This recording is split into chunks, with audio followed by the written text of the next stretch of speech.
Assalamualaikum warahmatullahi wabarakatuh. Good afternoon, everyone. We're from Group 5. We're going to present our presentation about the legal consequences of pledge agreement, analysis of unauthorized pledge of a third party property without owner consent under Indonesian law. And this Group 5 was conceived of me, Evita Pranasituryastoti, my friend Shamila Azaria, and my friend Daffy Hanif Bendiansyah. Okay, everyone, next to the next slide. We're going to talk about the background and the legal context. So, first of all, pledge or gadai has been around since the colonial civil code era and is still commonly used today as a quick way to get funds. But however, the unauthorized pledges are on the rise where the person pledging the item doesn't actually own it. And this is actually causing a growing conflict between the real owner and the creditors about the pledge. And next, we're going to talk about the legal definition of pledge. So, in the legal definition of pledge, actually, there's three definitions for each. So, the first is under the Article 1150 ICC, that is a pledge is a right to obtain by a creditor on a movable asset delivered to them by the debtor or a representative as a debt security. And then the next was the legal definition of physical delivering. So it requires input input leasing the input leasing that the actual physical transfer of possession from the plager to the pledge. And then next is no use right. Okay, so the creditor actually holds the item as a security, but is strictly prohibited from using or benefiting from it without consent from the real owner. Okay, next we're going to talk about the legal requirement according to Article 1320. So, under the article, there's four conditions. The first is consent, the second is legal capacity, the third is specific object, and the fourth was a lawful cause. And actually there's also an important legal principle legal principle here. It's an res aliena pecnori dari non potes, meaning there's another property that simply cannot be pledged without authorization. And violating this makes the agreement legally defective. Okay, next is about the table of movable versus immovable property. So that's actually only applies to movable assets like a gold, vehicles, or even stocks, and it governed by the article of 1150 until 1160 of the civil code. And actually, this is quite different from hak tanggungan that which covered also the immovable property like land and also buildings that is actually regulated under the law number 4 of 1996 and registered through the land office. Thank you again. The next presentation will be presented by my friend Shamila Azaria. Shamila, the time is yours. Okay, in this slide, I will explain about AJK regulation and supervision. So, we discuss the regulation of pawn shop institution in Indonesia. Both state-owned and private pawn shops are supervised by the OJK under OJK number 31 of 2016. So, one important requirement is due diligence, meaning pawn shop must verify ownership before accepting collateral. This is important because failure to verify ownership might lead to dispute, especially in case important third-party property. So, in this slide, I will explain about principles of good fight.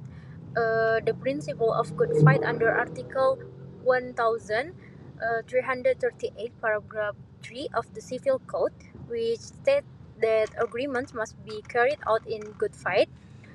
In pledge agreements, a creditor may be considered in good faith if they did not know the property belonged to someone else and had conducted reasonable ownership checks.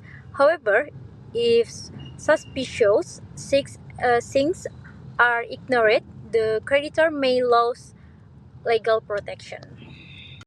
Okay, the next about validity defect. So this slide discusses legal defect in pledge agreements. A pledge becomes legally defective when the pledgor does not own the property or lacks authorization from the owner. As a result, a pledge over third-party property without consent may be declared null and void, meaning the creditor cannot legally enforce or execute the collateral.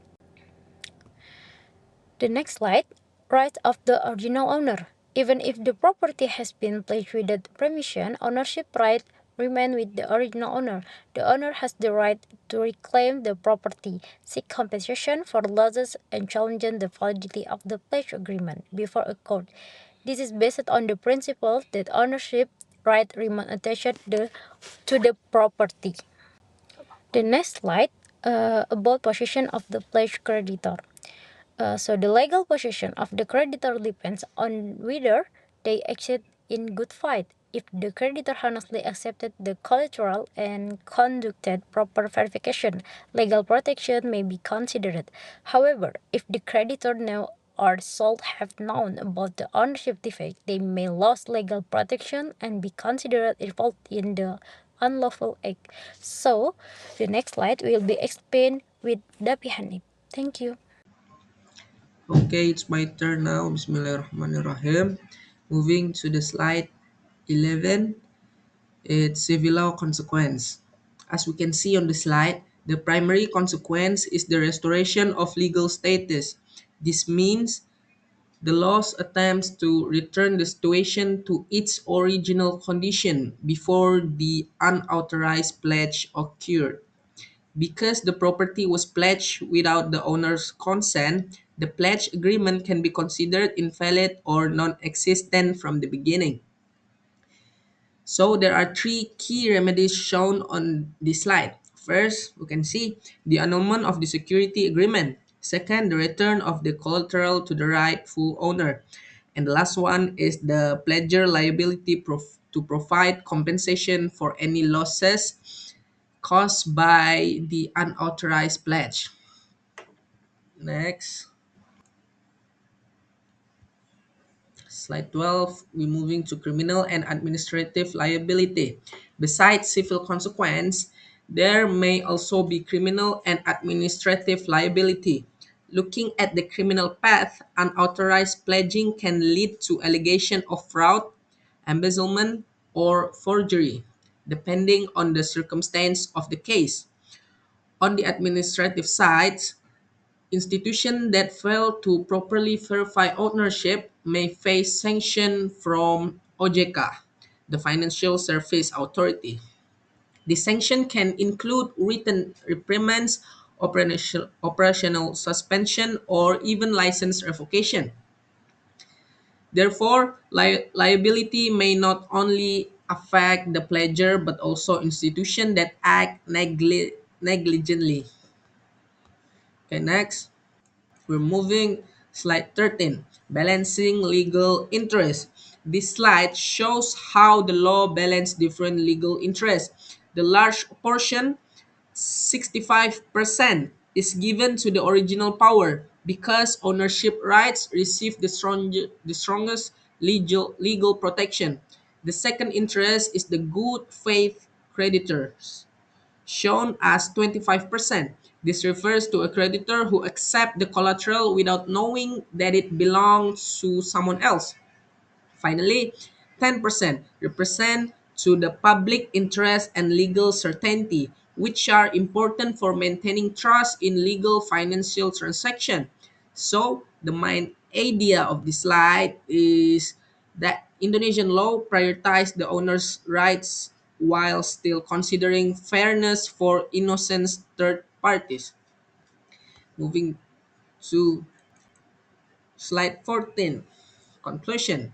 This conclude there are four important points from this presentation. First, invalidity. Unauthorized pledge do not fulfill the legal requirement of a valid pledge agreement. Second, ownership. The original owner's right remain protected and the property can be reclaimed. Third, liability. The pledger may face civil, criminal, and administrative consequence. And fourth, certainty. Through legal enforcement and OJK supervision, the law seeks to ensure fairness and legal certainty. Therefore, unauthorized pledges are not only legally problematic, but they also create significant risk for all parties involved. Okay, this is the last slide. Thank you for your attention, ma'am. I'm sorry if there any kekurangan di presentasi saya. Terima kasih. Wassalamualaikum warahmatullahi wabarakatuh.